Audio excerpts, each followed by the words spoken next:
दोन पावलं उचलून जेव्हा घरामध्ये मी प्रवेश करते ना ग हे पुढे, दोन पावलं उचलून जेव्हा घरामध्ये मी प्रवेश करते ना ग, भिंतीवरती मला माझ्या बापाचा फोटो दिसतो आणि काळीच माझ चर करत पुरी, काळीच माझ चर करत. बाप जिवंत असताना बापाला एखादा नवीन चप्पल घेऊन आले असते तर किती बरं झालं असतं. बाप जिवंत असताना बापाला एखादा नवीन शर्ट आणून त्याच्या अंगावरती घातला असता तर किती बरं झालं असतं. बाप जिवंत असताना थोडस तेल या ओंजळीमध्ये घेऊन बापाच्या डोक्यावर घातलं असतं तर किती बरं झालं असतं. बाप जिवंत असताना बापाला एखादी कडकडून मिठी मारली असते तर किती बरं झालं असतं पूर्वी. बाप जिवंत असताना थोडस गरम पाणी करून बापाला अंघोळ घातली असती तर किती बरं झालं असतं. ए घास चिवचा, ए घास काऊचा, ए घास चिवचा, ए घास काऊचा असं म्हणत म्हणत अंगा खांद्यावरती खेळवत एक एक घास भरवत ज्या बापानं मला लहानाचं मोठं केलं त्या बापाच्या मुखात जिवंतपणे या हाताने एखादा घास भरवला असता तर किती बरं झालं असतं पोरी, किती बरं झालं असतं. लाखो रुपये आहेत बघ पोरी तुझ्या बापाकडे आता, लाखो रुपये, लाखो रुपये आहेत बघ पोरी तुझ्या बापाकडे आता. एका गावाला काय पंचक्रोशीला मी पंचपक्वानाचं जेवण घालू शकते बोरी. एका गावाला काय ग पंचक्रोशीला मी पंचपक्वानाचं जेवण घालू शकते बोरी, पण एखादा घास जर बापाच्या फोटो जवळ धरला पोरी तर फोटोतून आता आवाज नाही येणार. पोरी कशीच ग पोरी, पोरी कशी. एखादा घास त्या आईच्या फोटो जवळ धरला तर फोटोतली आई खाली येऊन आता माझ्या गालाचं मुख नाही घेणार पुरी. आला श्वास गेला श्वास जीवा तुझर तंतर, आला श्वास गेला श्वास जीवा तुझर तंतर, जगण मरण एका श्वासाचा अंतर. हे बोराना आज आलोय ना ग इकडे बघ डॉक्टर कल्याणराव साहेबांच्या आहे निमित्तानं आज मी इथं माझ्या माननीय टोपे साहेबांच्या हा संकुलामध्ये आलोय ना तर पोरी ऐक, जगातलं सगळ्यात मोठं शिक्षण आज तुझ्या काळजावरती पेरतो जोपर्यंत आई बापाचा श्वास सुरू आहे नालायक. जोपर्यंत आई बापाचा श्वास सुरू आहे आई बापाच्या प्रत्येक श्वासाला जीव लावा. जोपर्यंत आई बापाचा श्वास सुरू आहे आई बापाच्या प्रत्येक श्वासावर प्रेम करा. एकदा का आई बापाचा श्वास निघून गेला पोरानो, भिंतीवरचा बाप कधीच खाली येऊन आपल्याला मिठीत घेत नसतो आणि भिंतीवरची आई कधीच आपल्या गालाचं मुख घेत नसती. उद्या डॉक्टर व्हाल, उद्या इंजिनियर व्हाल, उद्या वकील व्हाल, उद्या लाखो आणि करोडो रुपये कमवाल आणि ते लाखो आणि करोडो रुपये त्या तिरुपतीच्या चरणावर जरी तुम्ही ओतले आणि ते लाखो आणि करोडो रुपये तुम्ही त्या शिर्डी साईबाबाच्या चरणावर जरी तुम्ही ओतले तर तो शिर्डीचा साईबाबा आणि तो तिरुपती तुझा गेलेला बाप तुला परत नाही आणून देऊ शकणार पोरी. हे पोरा म्हणून तुला सांगतोय तुझ्या आयुष्यामध्ये तुझा एकच देव आहे ज्या देवाचं नाव साला बाप आहे पोरा.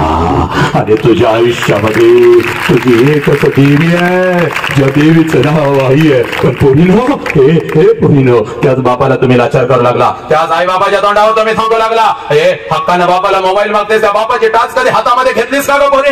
घेतलीस का ग? हे बघ 50 भेगा पडल्यात बघ तुझ्या बापाच्या टाचला. पाठीच्या थंडीमध्ये तू झोपलेली असतेस ना, शहरामध्ये तू शिकत असतेस ना, बापानं पाठवलेला पैसा त्याला खोटं बोलून कुठं पण उधळत असतेस ना ग. नको ते धंदे करतेस ना हरामखोरा. हे तो बाप ना, हे बघ पाठीच्या थंडीमध्ये तुझ्यासाठी काम करत असतो, कारण माझं लेकरू शिकतंय. माझं लेकरू जर स्वतःच्या पायावर उभं राहिलं तर किती चांगलं होईल. हे त्या बापाची टाच कधी हातामध्ये घेतली का? त्या बापाच्या टाचावर कधी तेल टाकलं का? हे पोरा, हे आज मी थकलो, आज मला व्यायाम नको, आज माझा पाय दुखतो, आज माझं डोकं दुखतं. अरे हरामखोरा, तुझा बापाच्या पायामधून रक्त वाहतय रे, तरी सुद्धा तुझ्यासाठी मेहनत करतोय. तो बाप तुला दिसत नाही का तुझ्या डोळ्यासमोर? पोरा सांग मला. त्या IPLच्या राणा मोजत बसता, याने एवढ्या राणा काढल्या, त्याने तेवढ्या राणा काढल्या, त्यांच्यासाठी तुम्ही टाळ्या वाजवता. ते नालायक तुम्हाला सांगतात मावा खाऊ, गुटखा खाऊ, रमी खेळो, त्यांना तुम्ही आदर्श मानले. पण पोरा, तुझ्या जन्मापासून तुला एवढं मोठं करेपर्यंत तुझ्या बापानं तुझ्या गावच्या रस्त्यावर तुझ्यासाठी किती राणा काढल्या आणि किती टाचा शिजवल्या. हा बाप तुला कधी दिसत नाही, कारण डोळ्यासमोर त्या बापासाठी कधी टाळी वाजवलीस का? त्या बापाच्या गालावरून कधी हात फिरवलास का? पप्पा काळजी करू नका पप्पा, मी आहे ना पप्पा. या वाघाला तुम्ही जन्म दिलाय पप्पा, तुम्ही काळजी करू नका. हे नालायक हरामखोरांनो, बाप म्हणू लागला हे, आणि तुम्ही मला हे पाहिजे ते पाहिजे, व्यसनाच्या विळख्यात अडकू लागला, प्रेम प्रकरणांच्या मध्ये अडकू लागला, एवढं सुंदर आयुष्य तुम्ही जाळू लागला. कागा पोटी ना हरामखोर, भिडभाड ठेवत नाही बाप. सत्य तुझ्या काळजात पेरून जाणार. किती श्वास आपला अजून जिवंत या भूतालावर आपल्याला माहित नाही, पण जोपर्यंत तुमच्या काळजामध्ये खरा बाप आणि आयन हे राष्ट्र आणि धर्म पेरून जाणार, या महामानवांचे विचार पेरून जाणार. लेकरांनो, हे माझ्या बाळांनो, करोडो रुपयाचं पॅकेज मिळवता परदेशामध्ये जाताना इकडे आई बापाने श्वास सोडला की फोन करून सांगतात जाळून घ्या, त्यांना जाळून घ्या. हे नालायक, तुला काय वाटतं ग? आईला फसवून गाडीवरनं बसून गेलीस, आईला फसवलंस. हे नालायक, बापाला फसवलंस हरामखोर. रात्रीच्या 12-12 वाजेपर्यंत मित्रांचे वाढदिवस साजरे करतात, धिंगाणा घालतात, तोंडामध्ये मावा. तो कुठला तर कोणतरी येतो त्या पडद्यावरचा बेगडी नायक आणि म्हणतो विमान खाव. नालायक, तुला विमान खाणारा तुझा नायक वाटतो, तुझ्यासाठी झिजलेला बाप तुला दिसेना का ग? कुठला तर सय्यारा पिक्चर येतो त्यासाठी रडता नालायकानं, पण घरात आई बाप रोज झिजला ग. आई बापासाठी कधी रडला का रे? नालायक हरामखोर. जास्त वेळ घेत नाही, 10 मिनिटामध्ये थांबतो बघ. हा 10 मिनिटामध्ये थांबतो. आई पोरी, पळत पळत आज घरी जायचं बरं. आईला 2 प्रश्न विचारले, साधा आईला कुठला प्रश्न विचारायचा नाही. घरात बापाची वाट बघायची, पोरी बापाची वाट बघायची. आज बापाची वाट बघायची आपल्या. 7 वाजलेत अजून बाप आला नाही, 8 वाजलेत अजून बाप आला नाही, रात्रीच्या 9 वाजले अजून बाप आला नाही. लेकिन आज आपको को लेकर ही सोना है, आपको को गले लगाना है, आज आपको को लेकर ही सोना है. हर रोज देखती है, लेकिन आज मेरी नजरें से देख रहा है तुम्हारे आपको को, तुम्हारे बाप को, तुम्हारे पिता को. आज पळत पळत जायचं, पोरांनो घरी जायचं. हे बापाची वाट बघायची. रात्रीच्या 10 वाजलेत, बाप आला राहिला समोर. एक काम करायचं बोरी, सगळी जळमड तोडून टाकायची, बोला सगळी बंधनं तोडून टाकायची. पळत पळत जायचं, पळत पळत जायचं आणि समोर उभे असलेल्या आपल्या बापाला कडकडून मिठी मारायची. बोलीनो एवढ्या घट्ट मिठी मारायची, एवढ्या घट्ट मिठी मारायची, एवढ्या घट्ट मिठी मारायची. बाबाच्या डोळ्यामध्ये टच करून पाणी आलं पाहिजे आणि ते पाणी बसत तुझ्या बापाने तुला विचारलं पाहिजे, पोरी काय झालं का? काय झालं पोरी? असा हंबड तो कधीच फोडला नव्हता. काय झालं? तुला शाळेमध्ये कोण काय बोललं का? तुला आई काय बोलली का? तुला बाई काय बोलल्या का? तुला कोण काय बोललं का? सांग मला, सांग. तुला भाऊ काय बोलला का? त्या नालायकाचे चामडे लढवतो सांग. त्यावेळेला बापाच्या डोळ्यात पाणी बसत त्या बापाला सांगायचं, बापा मला कोणी काही नाही बोललं पप्पा, मला आई काही नाही बोलली, मला बाई काही नाही बोलल्या, मला कोणी काही नाही बोललं पप्पा. पप्पा जेव्हा मी 1 वर्षाचे होते ना पप्पा, पप्पा जेव्हा मी 1 वर्षाचे होते तेव्हा रोज तो मला कडकडून मिठी मारत होती पप्पा, कारण तेव्हा मला माझा बाप कळत होता पप्पा. पप्पा आता मी मोठी झाली पप्पा, आता मी शाळेला जाते पप्पा. पप्पा मी लहान होते तेव्हा मला जर आई लागवली तर मी अंगणामध्ये येऊन उभी राहत होती, पळत पळत येऊन मला कडकडून मिठी मारत होते आणि आम्ही की तक्रार नाही आपल्या पास करते ती. पप्पा पप्पा आईने मला मारलं पप्पा, पप्पा पप्पा आईने मारलं. तुम्ही सकाळचं निघून जाता, आई मला मारती पप्पा. तुम्ही मला उचलून घेत होता, अलगद हवेमध्ये फेकत होता. माझ्या बापाचे दोन्ही हात मला समाजामध्ये खेळण्यासाठी खाली तयार आहे. हसत हसत हसत हसत तुमच्या हातामध्ये येत होती मी. पप्पा पप्पा पप्पा पप्पा तुम्ही माझी समजूत काढण्यासाठी मला म्हणत होता, चल आपण दोघं मिळून तुझ्या आईला मारूया. पप्पा अंगणामध्ये तुम्ही माझ्यासाठी घोडा होत होता. तुमच्या पाठीवर बसून माझा घोडा माझा घोडा माझा घोडा म्हणून अंगणभर मी तुम्हाला फिरवत होती. पप्पा पप्पा पप्पा पप्पा पोतो पोतो म्हणून तुमच्या पाठीवर बसत होती. गावभर तुमच्या खांद्यावरून मी फिरत होती. पप्पा पप्पा पप्पा मेरे को डर लगता है. पप्पा पप्पा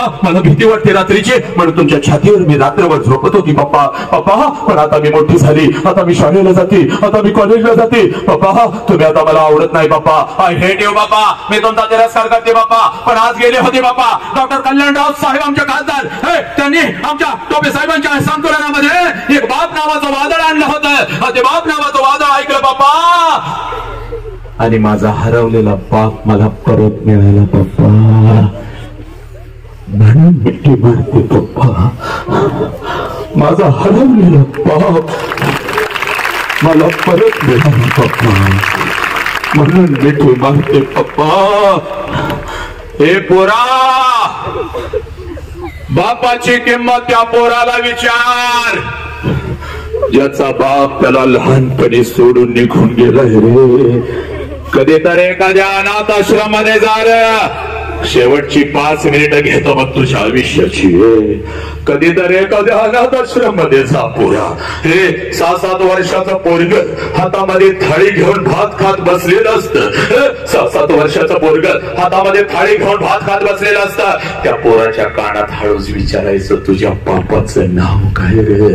हातातली थाळी फेकून देत तोंडातला भात काढून टाकता आणि ते पोरग म्हणत मला आई पण नाही आणि मला बाप पण नाही. माझ्या आईनं कधी मला घास भरवला नाही. माझ्या बापानं कधी मला अंग खांद्यावरती खेळवला नाही. मला आई पण नाही मला बाप पण नाही. 2 दिवसाचा होतो यांना सापडलो. इथंच मोठा झालो. रोज वाट बघतोय कोणीतरी येईल का माझ्या मुखावरून हात फिरवत मला एखादा घास भरवत कोण म्हणेल का बाळा मीच तुझी आई आहे. मीच तुझा कशी दिसत असेल माझी आई. कसा असेल माझा बाप. हे पोरांनो हे बाबाची किंमत त्या पोराला विचारा. हे बाबाची किंमत त्या पोराला विचारा ज्याचा बाप त्याला लहानपणी सोडून निघून गेलाय. हे पोरीना हे पोरा तुमचा बाप ज्या वेळेला सणासुदी दिवशी तुम्हाला कपड्याच्या दुकानात घेऊन जातो ना रे पोरानो त्यावेळेला सगळं कपड्याचं दुकान तुम्हाला तुमचं वाटतं पोरानो. कारण तुमच्या पाठीमागे साला तुमचा बाप उभा आहे. ज्या कपड्याला तुम्ही हात घालाल तो कपडा तुमचा होतो. ज्या वस्तूला तुम्ही हात घालाल ती वस्तू तुमची होते. हे पोरा एखाद्या महागड्या कपड्याला जरी हात घातला तर बाप लांबून म्हणतो दादा दिदे आवडलाय काय शर्ट आवडलं का ते वस्तू चालवू चाल. अरे तुझ्या आईनं मला येतानाच सांगितलं होतं पोरांना जे आवडेल ते घेऊन द्यावं. रात्र दिवस आपण मेहनत करूया. अरे आम्हा दोघांना मिळालेला आहे तुम्हाला मिळालंच पाहिजे ना. हे नालायक हरामखोरा ज्या वेळेला हातात दारूचा ग्लास येतो त्यावेळेला तो बाप आठवत नाही का. हे पोरी नको ते उद्योग करतेस रात्रभर चॅटिंग करत बसताना तुम्हाला तुमचा बाप आठवत नाही का काय हरामखोराला. हे पोरी हे तो बाप हे तुम्हाला सगळी महागडी कपडे घेऊन देतो. हे ती सणासुदीला कपडे घालून तुम्ही मिरवत असता. माझ्या बापाने शर्ट घेतला माझ्या बापाने पॅन्ट घेतली माझ्या बापाने हे घेतलं माझ्या बापाने ते घेतलं. अरे पोरी हे पोरी बिना बापाचं पोरग कुठल्या तर झाडाखाली उभं असतं बघ. बिना बापाचं पोरग कुठल्या तर झाडाखाली उभं असतं. तुमच्या अंगावरचे नवीन कपडे बघतं. तुमच्या अंगावरचे नवीन कपडे बघतं. त्या पोराच्या मनामध्ये विचार येतो. त्या पोराच्या मनामध्ये विचार येतो साला माझा बाप जिवंत असता तर माझ्या अंगावर सुद्धा अशीच नवीन कपडे चढली असते. तुमच्या अंगावरचे नवीन कपडे ते बघता बाग पळत पळत घरी जात आपल्या आईच्या गळ्यात पडतं आणि हंबरडा फोडत आपल्या आईला म्हणता या आया आया माझ्या सगळ्या मित्रांच्या अंगावर नवीन कपडे आहे. मला गाय मला मला ग मला गाया. त्यावेळेला बिना बाबाच्या बोराला ती माऊली म्हणते त्या पोराला माहित असतं 2 दिवसांना आपल्या आईचा पैसा येणार नाही आणि आईलाही माहित असतं 2 दिवसांना आपण आपल्या लेकराला शर्ट घेऊन देऊ शकणार नाही. दोघं एकमेकाला मिठी मारून रडत असतात. पोरगा बापाच्या आठवणीत ती माऊली आपल्या कुंकवाच्या आठवणीत आणि ती माऊली आपल्या लेकराला मध्ये गपगिरा बाप गेल्यापासून मी तुझा बाप झाले का नाही सांग बरं. कारण तुझ्यासाठी दुसऱ्याचा कुंकू सुद्धा लिहिला नाही की मी दुसरा संसार सुद्धा मी मांडला नाही की का 2 दिवसांनी येतात माझा पैसा घेते तुला एखादा शर्ट. त्यावेळेला ते पोरगा आपल्या आई बापाच्या डोळ्यातला अश्रू बसत आपल्या आईला म्हणतो या आया नको मला शर्ट आहे, तू रडू नको आहे. तुला जर काही झालं तर मी जायचं कुठं आहे, तुला जर काही झालं तर मी कोणाच्या गळ्यात पडायचं आहे. हे पोरानो, ज्या लेकराला आपल्या आई बापाच्या डोळ्यातला अश्रू कळाला ते लेकरू माणूस म्हणून घडलं. लक्षात घ्या पोरानो, मला तुमच्या आई बापाच्या डोळ्यातला अश्रू कळाला झाले. हे गाठीला पैसे बांधताय बघ, ते 100 रुपये साठवताय बघ, तुझ्या आईकडे आणून देतय बघ. अगं पोरानं मागितलं तर देत जा, माझं पोरग मला मागत नाही. अरे पोरानो, त्या ग्राउंडवर धावताना साला त्या ग्राउंडवर तुला तुझा बाप दिसत नाही का? बूट पायात घालताना त्या बुटामध्ये तुला बाप दिसला पाहिजे. अरे बापानं टाचा झिजवल्या पण साला तुझ्यासाठी ब्रँडेड बूट आणून टाकलाय रे हरामखोरा. हे पोरी, बापाच्या अंगावर फाटलेली कपडे आहेत पण पोरगी माझी शिकती म्हणून ग तुझी फी भरण्यासाठी भीक मागतय, रात्रंदिवस ते काम करतय. हरामखोरानं त्या आई बापाला फसवता, निर्लज्जानं. पोरग अयशस्वी, पोरग हरून आलं म्हणून बापाला कधीच वाईट वाटणार नाही, बाप छटू ठोकल. पण पोरग मेहनत न करता आलं बापाला लई वाईट वाटेल पोरा. म्हणून तुला सांगतोय पोरा, तो बाप तुला कळाला का? ती आई तुला कळाली का? नाही कळाली रे नालायकानो. इकडे बघ, थांबतोय ना, पण थांबत असताना तुला सांगतोय बाप रे, इकडे बघ, तुला थांबत असताना सांगतोय बघ. बापाला कधी बघायचा, बापाला कधी बघायचा? इथं तुझा बाप येऊन बसलाय, त्या बापाला बघायचं नाही बा. बापाला कधी बघायचा? तुझ्या शाळेची फी भरायला येतो तेव्हा बापाला बघा. एक स्टेजवरची खाली जा, तिकडे तिकडे काय करायचं ते करा, समोर येऊन बसू नका. असं काय करलीत? एका सावलीत बसा, कुठे तर झाडाखाली जा तिकडे. बापाला कधी बघायचा? तुझी फी भरायला येतो तेव्हा बापाला बघू नकोस. रविवारचा तुला डबा घेऊन येतो ग तुझा बाप, तेव्हा त्या बापाला बघू नको पोरा. बापाला जर बघायचा असाल, बापाला जर बघायचा असाल तर रात्रीच्या 2 वाजता कधी तर उठायचं आहे. बापाला जर बघायचं असेल तर रात्रीच्या 2 वाजता कधी तर उठायचं. जिथं आपला बाप झोपलाय तिथं जायचं आणि त्या झोपलेल्या बापाला रात्रीच्या अंधारामध्ये बघायचं. त्याच्या अंगावरचं बनियन आणि अंडरवेअर 4 ठिकाणी फाटलेली असते साला, पण